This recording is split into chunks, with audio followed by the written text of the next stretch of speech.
think we're still getting some people coming through the lobby, so we might just give people another minute.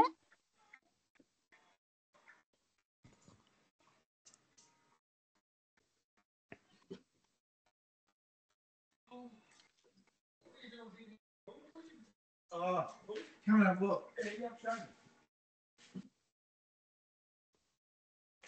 So all those rocks there, like when the drought was, we had the drought here for like 10, 12 years ago. Yeah, and that's when, it went that we don't need the pool.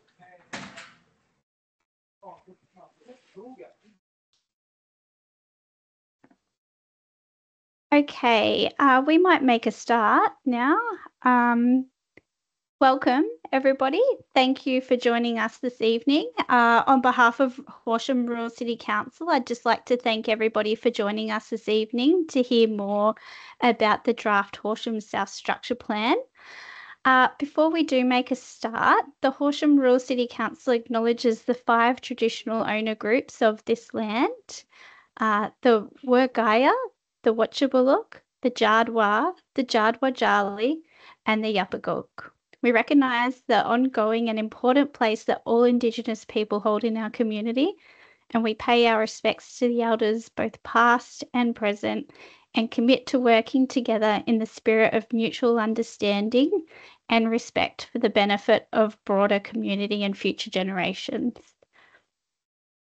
So thanks everyone for being here tonight. I'm Jasmine Butler. I'm the Coordinator of Strategic Planning for Horsham Rural City Council, and I project manage the structure plan on behalf of Council. With me this evening, we're joined by Emily Killen and Jacob Peterson from Mesh Consulting. They're our project consultants for the structure plan and have been with us on the journey since it sort of commenced back in 2019. Just in terms of housekeeping, tonight we'll be recording the presentation component and then we'll be answering questions at the end. We won't be recording the Q&A session at the end, so it'll just be the presentation that goes up, and we'll be putting that up on our website as well, the presentation part. So during the presentation, can I just ask that you keep your microphones muted until such time as we open up for those questions at the end. If there's any questions that we can't answer on the spot tonight, then we will make a note to get back to participants. So just as a bit of a project update, since we released the draft Future Urban Structure document around this sort of time last year, we've been doing a whole lot of work to finalise the technical reports and prepare the draft structure plan. We needed to finalise these and have a draft plan before we could sort of resolve a lot of those submissions that came through in that last round of consultation. But as we've opened it up for consultation this week, we have been getting back to all of the submitters with individual responses. So if anyone online has made a previous submission, you should now have a response from us, and please make sure you get in contact if you haven't. So I might throw to Emily Killen now to take us through the presentation. Thanks, Emily. Great, thank you, Jasmine, and great to see so many of you here this evening. So really the purpose of the presentation this evening that Jacob and I will take you through is to give you an overview of the Horsham South Structure Plan. We'll talk you through sort of the key components of the document and hopefully provide you a bit more clarity of what some of the key aspirations that we're seeking to achieve through this plan. What we'll cover off on in the presentation is we'll give you a bit of an update on the project and where it's at. We'll then talk you through each of those components of the draft structure plan and talk a bit about the purpose of each of the sections of the document. And then I'll hand back to Jasmine, who will talk about the next steps from here. So in terms of the project update and where we're at, so the Horsham South Structure Plan project was broken up into 6 key phases. We're now in phase 5 of the project, which is the community consultation on the draft structure plan. The final phase of the project will be phase 6, which will be to finalise the structure plan in response to the submissions and key items of feedback that are received through this consultation process, and that phase 6 will happen into 2025.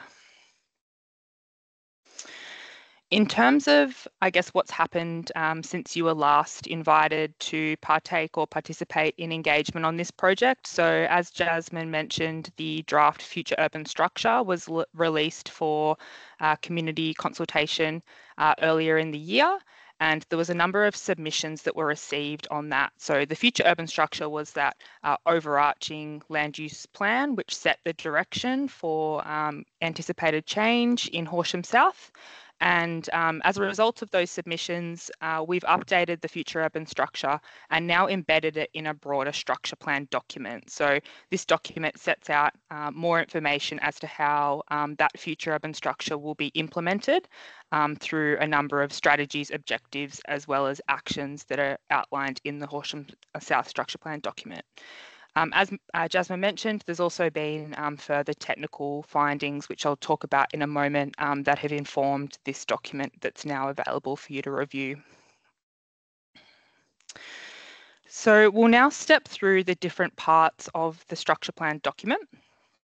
So to start with, to talk a bit about what the purpose of it is. So the structure plan's an opportunity to understand or look at the Horsham South area in that holistic way. And the key purpose of the document is to ensure that Horsham South is developing in that coordinated manner. So it looks at the area and also identifies what some of the key infrastructure projects will be needed to support Horsham South's development.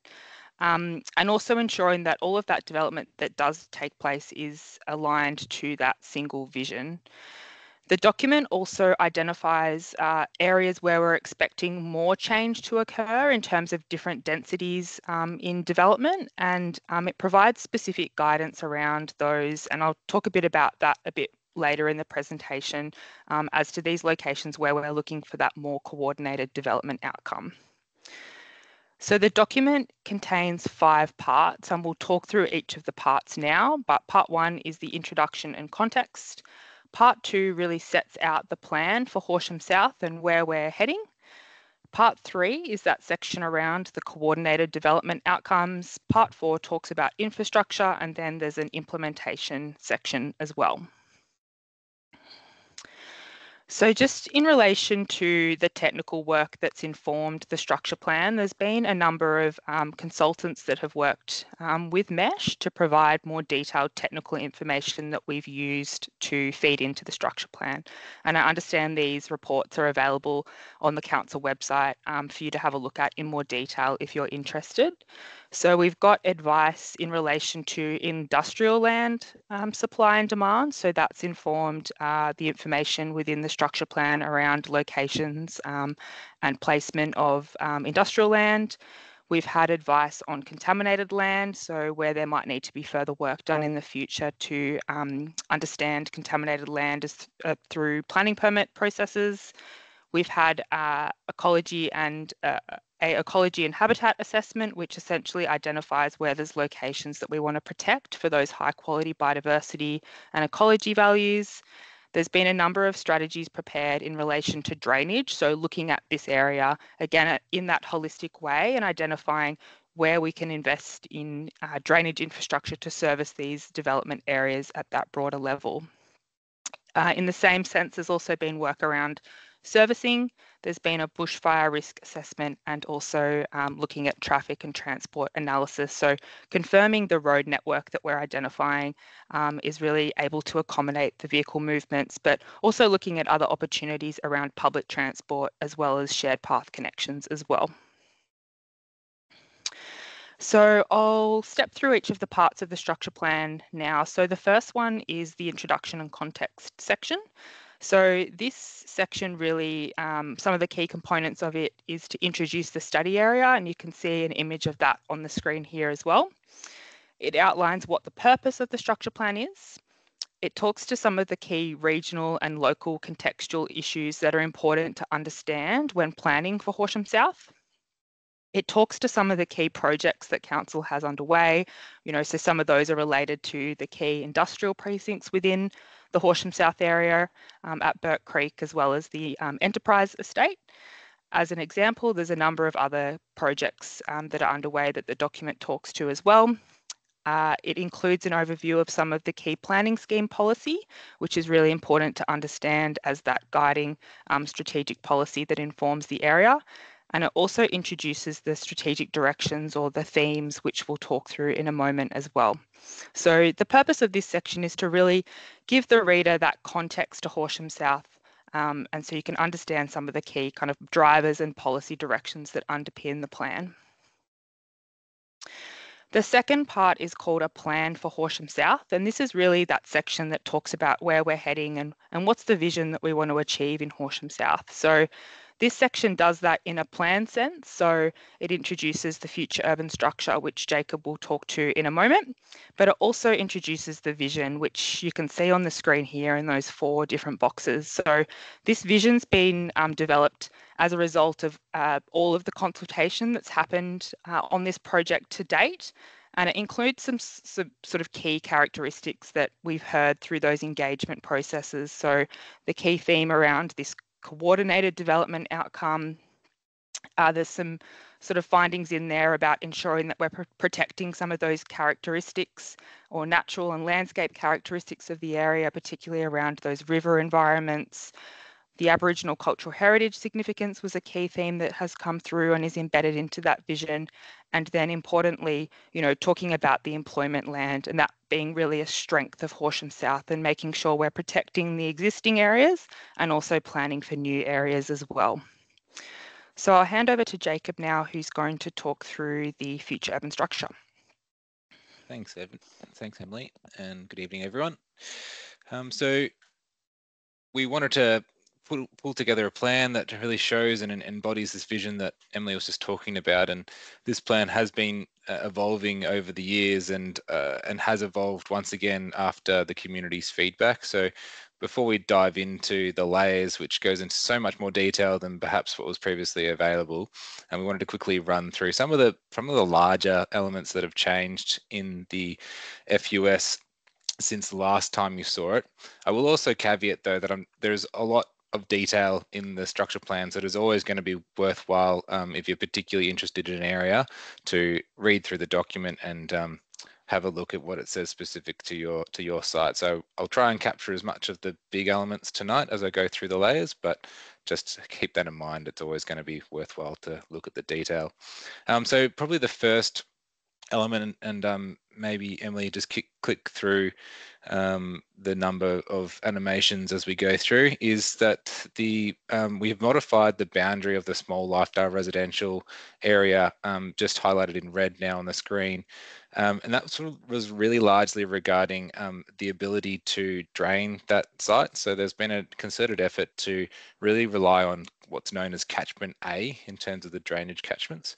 And there's a simplification of that system to really focus the smaller lots, which is in that hatched area or the small lifestyle residential area, where it's going to contribute to that drainage infrastructure. And the area in red sits outside, it sits in a different catchment.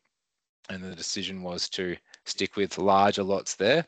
There's also some contamination elements there as well, and it also provides a transitional buffer to the employment area as well. The other elements too is what's just popped up in the purple is really that to update the structure plan to identify a 2,000 to 10,000 square metre sort of range of residential lots in the area just sort of south to the GWM plant. And that really is to keep up to date with the permits that are being issued recently, and to make sure it's consistent with what's been approved and what's expected in that area. So that's what's known as the small lifestyle residential area, and really sort of works towards that consolidation of those smaller, although the smallest of those is the 2,000 square meters. We expect a range all the way up to 10,000 as well. The other thing we've looked at is a review of some of the lots west of the Bungalali Bushland Reserve to respond to some drainage concerns. So on closer inspection, there was some drainage issues in and around that land. So we previously had them subdivided a little bit smaller, or potential for them to be subdivided a little bit smaller, I should say. But we've since resolved back to essentially what's the current zoned ability to subdivide those to a 4 hectare minimum size. I should state, whenever I talk about potential, it means that it's always up to the landowner, and when they want to develop their land or subdivide the land, nobody's coming through and forcing anybody to subdivide their land. I always want to make sure that that's clear from the start. This is a vision to pull all the landowners that are interested together, not the ones that are happy the way things are at the moment. The next thing to look at really was the updating of the cycle networks. We had a lot of feedback about that. So that's all been looked at carefully and aligned with the most recent strategies. And we've also updated the indicative road network to align to some of those land use changes that I've already spoken about. And we've also had a close look at the bushfire risk along Lock Road and Gleeson Lane in that area too. So we've changed the road and some of the subdivision potential densities there to allow for an effective bushfire mitigation road along that western extent of the structure plan, which I've got a separate plan later on that can talk to that in more detail. So we'll press on now and go through the themes.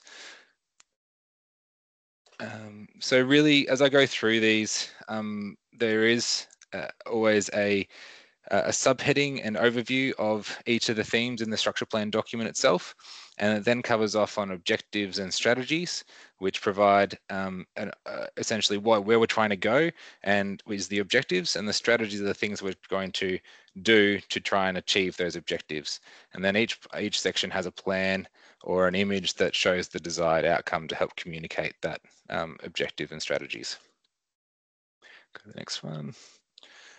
Something else we've included to just really help communicate the outcomes is provide a little case study or sample of the different lot densities or subdivision densities that we refer to in the structure plan.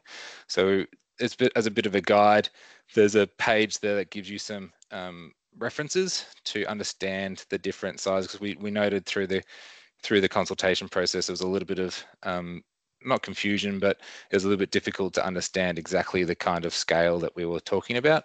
So really, when we talked about suburban residential, that is the stuff that's in the South Bank area that's less than 2,000 square meters size. You sort of get the 600 square meter lots there. Whereas a small lifestyle residential, which is probably the most significant portion of the South Horsham structure plan, is really those 2,000 to 10,000 square meter lots. And that's got potential to be sewered as well. If it's unsewered, then it would be limited down to 4,000 limited up to 4,000 square meters. The lifestyle residential is getting a little bit bigger again, so that's 1 hectare to 2 hectares unsewered. And then the small rural residential is 2 hectares to 4 hectares unsewered. And then we've got the large rural residential, which is 4 hectares to 10 hectares. So you'll see those appear on the plans, and that's a really key element to understand that the density approach to the plan. We'll go to the next one. So yeah, when we're talking about this first theme, which was about coordinated growth that respects the existing character of the area, the objectives we really have there is to ensure that the development responds to areas of cultural significance. And so we have mapped out some large or significant places of cultural significance along those western areas interfacing to Wimmera River. And the lot and residential densities respond to that to provide a sensitive interface. We wanted to concentrate residential growth around the existing activity hubs and services.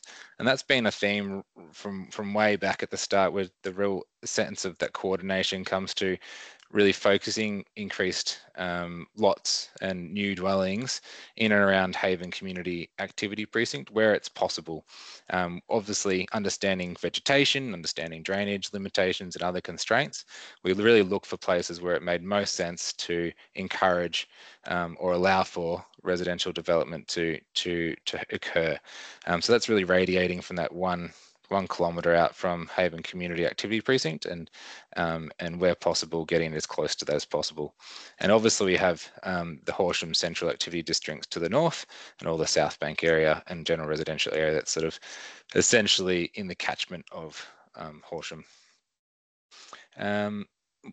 Go to the next one. So the other one is coordinated growth that respects the existing character, is looking at employment as well. We want to make sure there's a sufficient supply of industrial land in Horsham South. So we've got these two significant areas. We're also encouraging industrial activities of appropriate scale to concentrate in areas identified for industrial development. And what that really means is that encouraging sort of those larger, more intensive industrial uses to perhaps locate in Burnt Creek or up in the Wift outside of this sort of study area, and support the existing industries around Golf Course Road, but also any new ones, sort of make sure that they are appropriate to be in close proximity to existing residential areas, as well as allow for that future growth to occur as well. So we wanted to make sure that we've got plenty of opportunity for all the different industries that may want to set up in Horsham, and make it as easy as possible for employees to invest in Horsham South. Perhaps of particular interest is we have also identified that what we're calling the Plumpton Road Local Convenience Centre. And the whole point of this was a bit of an objective to provide a local commercial offering for residents and workers in that South Bank area, but also for the broader Horsham South region. And we found this location as there's some existing vacant land and a really good accessibility to this site north of Plumpton Road, just on their way into town. And we thought it was such a great opportunity that we'd actually put a little bit of work into creating a vision for the site. Now, I will note that it should be clearly stated that this is an indicative concept only, and really just a way to perhaps inspire the landowners or future potential investors to understand what council may be interested in seeing there. There is a need to do a lot more retail analysis to understand what's appropriate on the site, but it may include things like a supermarket, some food and beverage, some retail, maybe some alternative housing forms, a civic plaza. We'd make sure that it's got sufficient dedicated off-street parking, a network of paths, and linking to other open space parks and things like that too. So I think it's a really exciting opportunity for Horsham, and perhaps means that for those more convenience needs, maybe not your big shop, but you would have an option to walk to somewhere south of the river, rather than always having to head across the river to Coles or Woolies on the other side of town. Next one. So looking at theme 2, which is appropriate interfaces between land uses, really it is a complicated place in terms of different land uses are abutting in perhaps unique ways in Horsham South. So we've done a lot of work to try to address those interfaces where possible. And really the hope is to improve those transitions between really industrial and the residential areas. We've done that through sort of cross-section interface guidance, as well as using transitional zones such as Industrial 3 or larger lots from a residential point of view to create sort of a sense of buffer between those uses.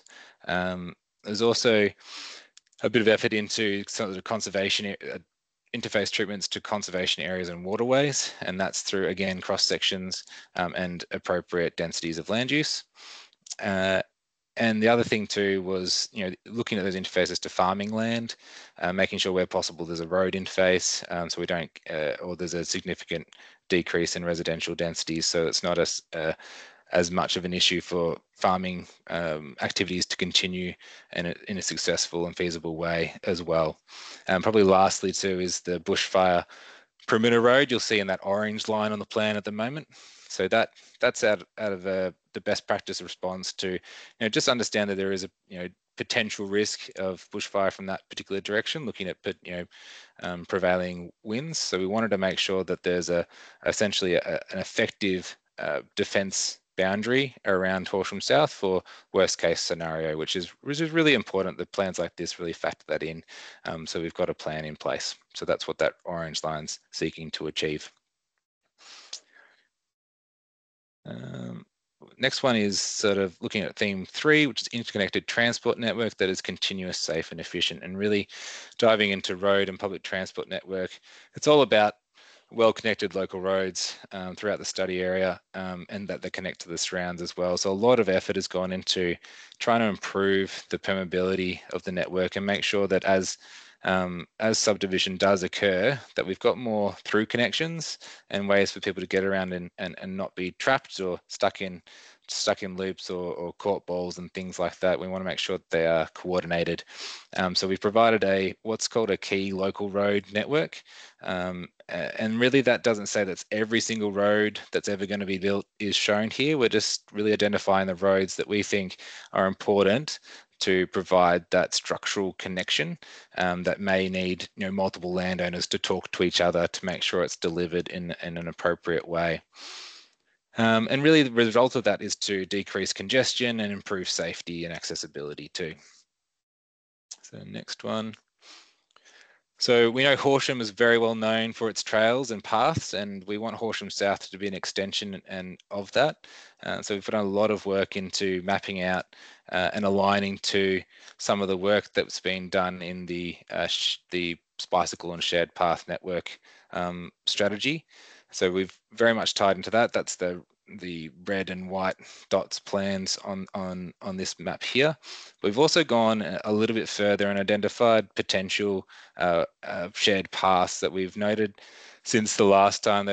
We've recognized those as requiring further investigation, and they will need coordination and collaboration with developers, with all landowners when that comes time to subdivide. So they're not as locked in, but we wanted to at least plan it out and understand what is the potential opportunities for improved connectivity and trails around Horsham South, so we don't miss out on some really positive connections and loop trails and adventures that people can go on around Horsham South in the future. So this provides a bit of a roadmap, but by all means it would be something that landowners will need to negotiate at time with council for some of those more, I guess, aspirational, ambitious paths.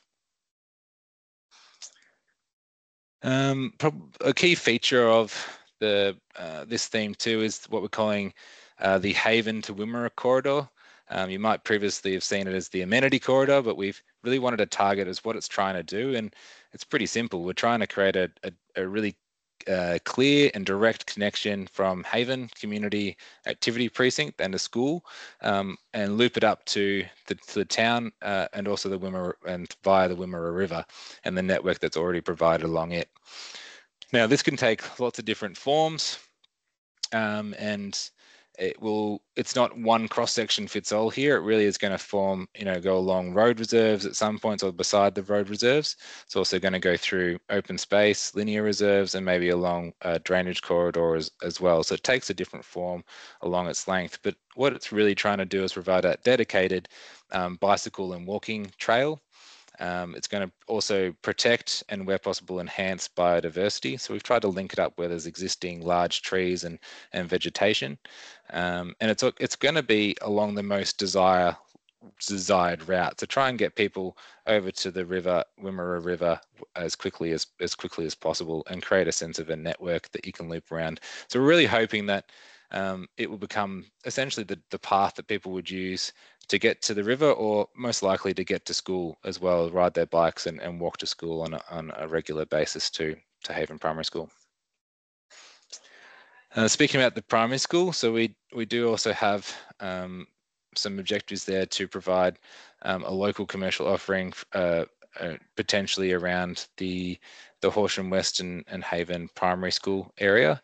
We're sort of, again, this plan's very indicative, again, more to inspire and provoke some thoughts for what might happen in the future. And what we imagine there is maybe just a small scale retail, like a cafe or maybe a small convenience store co-located with the Anzac Park. And maybe investing in a district playground and picnic spot for visitors, and linking in with those bike trails and rest areas too. That would be paired with some really some landscaping and some beautification works to really make that a bit of a gateway feature to the Horsham, the Haven community area. I will note that last plan also links directly with the recreational feasibility strategy that was released, I think, last year. Theme four, I should say, is all about accessible and social community facilities.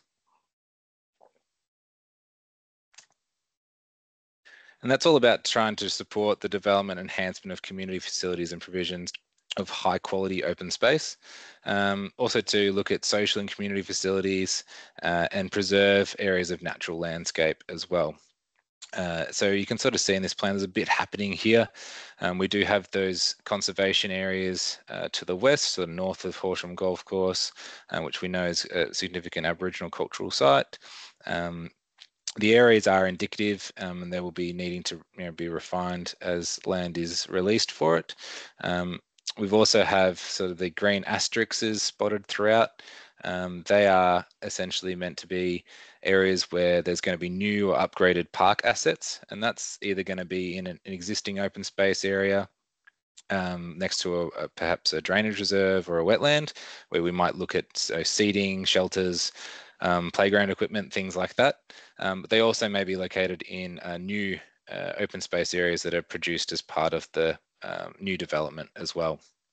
The intent there is to create a bit of a network, of open spaces, even in this instance where it is a fairly low density residential community. It's important that there's places for people to gather and enjoy the outdoors and for kids to play and things like that within the community. So that's what this plan's seeking to achieve and try to connect those together as well.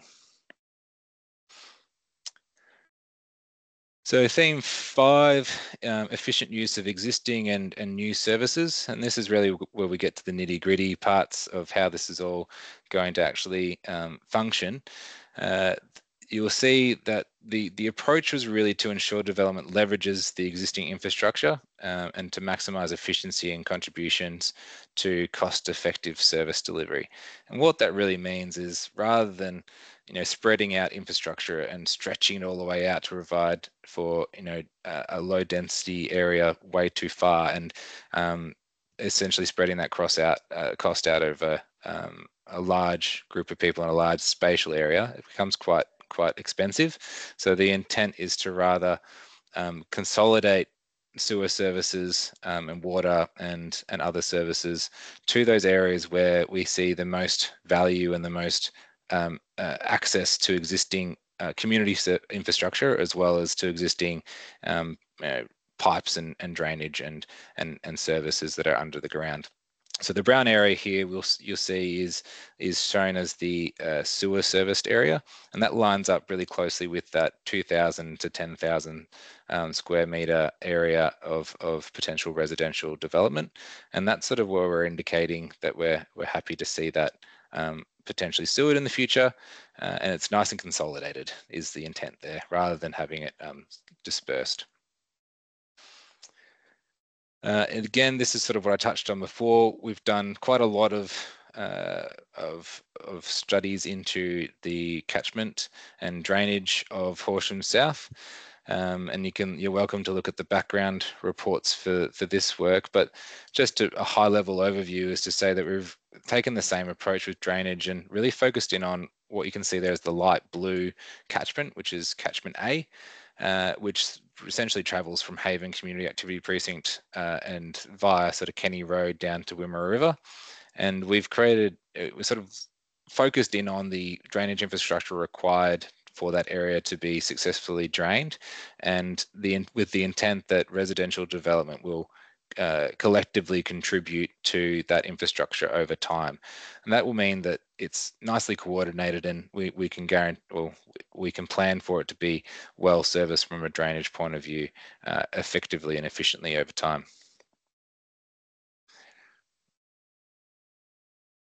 All right, so that's a bit of a quick overview of the structure plan content, and I'll pass over to Emily for part 3, which is the coordinated development outcomes. Cool, thank you, Jacob. So this next part of the structure plan document introduces what we're referring to as the coordinated development areas. So this is what I sort of introduced a little bit earlier. It's the areas or the locations within the structure plan where we're anticipating that there'll be a more or more change to occur, I guess, and where we need that more coordinated and holistic approach to coordinating and planning those areas. So we've identified, I'll show these in a plan in a moment, but we've essentially identified these coordinated development areas to be focused around Haven, the industrial precincts. We've identified some strategic residential areas where we anticipate there'll be change. And there's also an opportunity for a cultural heritage CDA, which is where there's potential for some development to help facilitate some protection of cultural heritage significant land as well. The key component of these coordinated development areas is they identify a range of objectives and strategies, and I'll show you an example in a moment, but the intent of the structure plan is that those objectives and strategies will be translated into a statutory planning tool, which is referred to as a development plan overlay. And this will be that key implementation tool that ensures the aspirations and directions that Jacob's just spoken to will be embedded into the Horsham planning scheme. There is already some areas around the commercial precincts on the 2 highway networks that have an existing design and development overlay, and that's intended to be retained as that's there to try and achieve some of those more elevated design outcomes in those key corridor or highway corridors as those entry treatments to the Horsham area. So I guess in summary, the purpose of these or this section of the document is to really identify across the study area where we want to achieve that coordinated approach and then talk to some of the implementation steps to make that happen. So this is a map showing those coordinated development areas. So I'll zoom in and talk a bit about area A1 in a moment, which is the residential area around Haven. But as I said, there's the 2 industrial locations as well, which are marked as B1 and B2. Those strategic residential areas are marked as C1, C2 and C3, and they're really residential locations where we anticipate there'll be further development as a sort of extension of some of the existing residential development in those locations. And then the area marked as D is that one I mentioned where there's the opportunity for some, or facilitating potentially some protection of cultural heritage significant land. So just to sort of zoom in a bit on the Haven coordinated development area. So you can see that on the screen here marked in red. So some of the objectives that the structure plan talks to in this area that we're trying to achieve or promote some of those more diverse housing outcomes. So there's some different densities here, and Jacob's just spoken through some of those. But really sort of trying to achieve some of those more dense outcomes around the Haven Community Activity Precinct. Some of the other elements that this or the structure plan talks to here is around ensuring that we're planning appropriately for some of those interface outcomes where we've got residential development interfacing with some of the industrial outcomes in particular. And probably the key, one of the key ones to highlight here is that road network. So as you're probably aware, the development in this location is quite fragmented, and you know, we see the opportunity as part of any future subdivision to ensure some of those key local road connections are facilitated as we've shown here. So that's some of the objectives that we're seeking to achieve through this coordinated development area. There's a range of strategies which I won't go into too much detail on now, but the intent is those strategies will be the key tools that will be translated into that development plan overlay as that key statutory implementation tool. In addition to the coordinated development areas and that planning overlay tool, the structure plan also recommends a number of planning zone changes in order to implement the structure plan. So the zone changes are spoken about in sort of 2 categories. There's what we're calling immediate zone changes and what's called future zone changes. So the immediate zone changes are essentially those that we anticipate will be able to be achieved or justified via the structure plan document, whereas the future zone changes are areas that need further work completed, and they'll need to be more strategic justification developed, and we anticipate these will happen more in the longer term. So I'll give you a couple of examples of those now. So as an example of an immediate zone change, the structure plan identifies these two areas of industrial land marked as number 4 on the plan here to be rezoned from what's called the Industrial 1 zone to the Industrial 3 zone. And the structure plan essentially seeks to achieve this to ensure that the industrial land use outcomes are providing really a buffer to the adjacent residential land. So the Industrial 3 zone allows or facilitates for industrial uses which are more compatible with residential areas. So because this zoning change is really going from industrial land to another form of industrial land, it's just guiding different uses.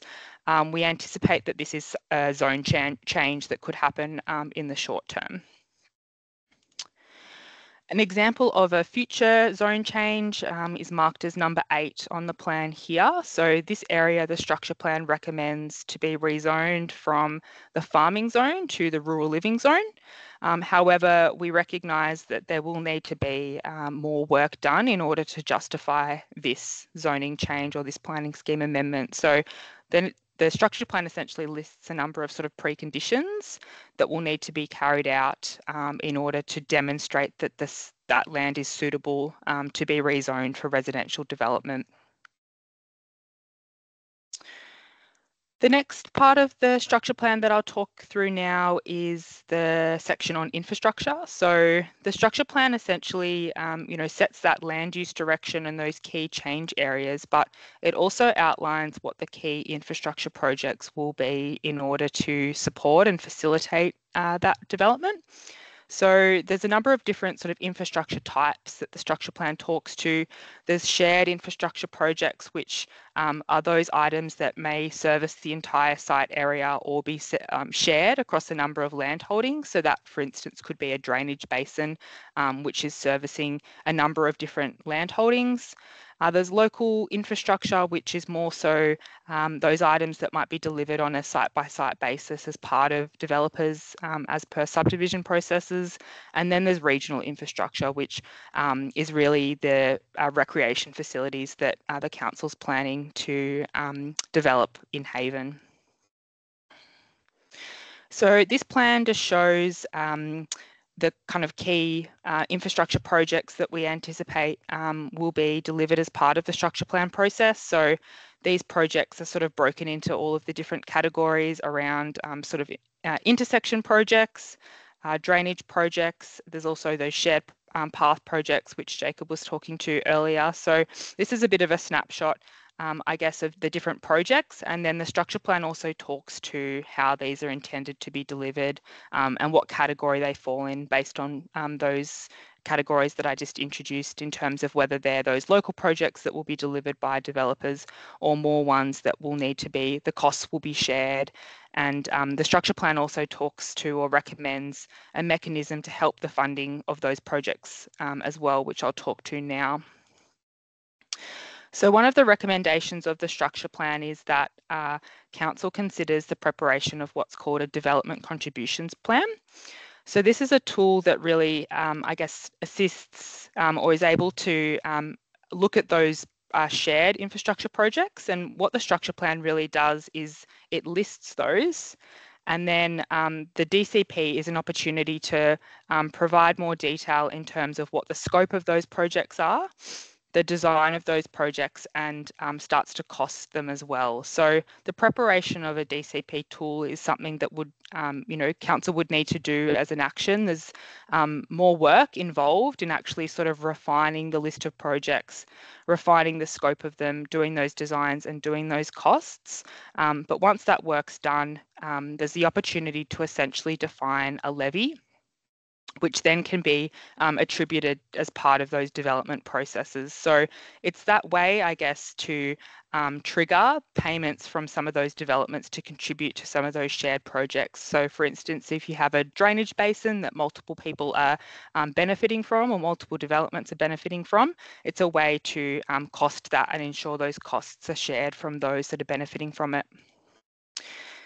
In terms of the delivery of the projects that might be identified in this development contributions plan, those might be delivered by council, or they could be delivered via what's called works in kind. So they might be delivered as part of, or by developers as part of their subdivision process as well. So just wanted to sort of take the opportunity to introduce this tool as something that is one of those key kind of actions coming out of the structure plan process. The last section of the document is implementation and next steps. So in this section, we identify a list of actions that will need to be implemented in order to enact the key strategies and objectives of the structure plan. So each of those actions have a priority. It identifies whether they're statutory or non-statutory actions, and also who's going to be responsible for delivering those as well. The other component of this part of the document, or that sort of sits within the back part of the document, is a series of cross sections. So there's a number of sort of road typologies that are proposed throughout the structure plan to respond to different development conditions. And these cross sections essentially set out what the road might look like in those varying circumstances. So the idea will be that as part of future development applications, the roads respond to the cross sections which sit as part of the document. This is just an example of the action table that sits within this part of the structure plan. So you can see here that the action is essentially described and given a number. There's a priority attributed to that action, so whether it needs to happen sort of in the short term or if it's more of a longer term action. It's identified as either statutory or non-statutory. So a statutory implementation action will involve a change to occur to the planning scheme, whereas a non-statutory action might be more so something related to sort of an advocacy action or further strategic work that council or another organisation might need to do. And then you can see there's a responsibility column as well to identify who's responsible for delivering that action. So that's really it in terms of the overview of the structure plan, and hopefully that's given you a good idea about the context and some of the thinking behind the document. And I'll hand back to Jasmine now, who is going to talk about the next steps. Yeah, thanks a lot for that, Emily and Jacob. So where we're at in the process is phase 5, which is the community consultation on the draft structure plan. So that opened up on Monday, and it's a 7-week consultation period until the 13th of December, which is a Friday. During this whole consultation phase, we're actually available for one-to-one meetings on Tuesdays and Thursdays. So anyone during this consultation phase can set up a meeting to come and speak to us about the structure plan. We might just move to the next slide, Emily, thanks. So in terms of consultation, we are doing those one-to-one meetings. We also have the community drop-in sessions at the Haven Hall again. So Wednesday, the 20th of November, 4:30 till 6:30. And then, so that should be Friday, the 22nd of November, back at the Haven Hall between midday and 2 p.m. So anyone can come along to those sessions and speak to council officers about the draft structure plan. We also have a whole lot of information on our website. So we have the draft structure plan and all of the technical reports that Emily and Jacob were discussing earlier are available to download from the website. If people have further questions, you can also call or email strategic planning, and we'll get back to you in the same way that we respond to inquiries.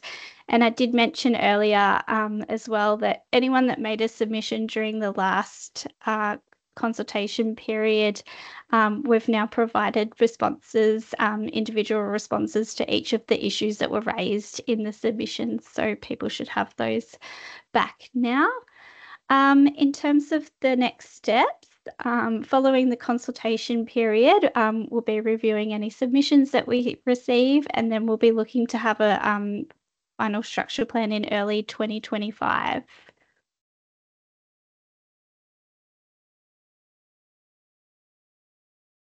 So I think that brings us to the end of the presentation now. So I'd just like to thank Emily and Jacob for providing that presentation tonight. Hopefully that's gone some way to answering some of the questions. We did have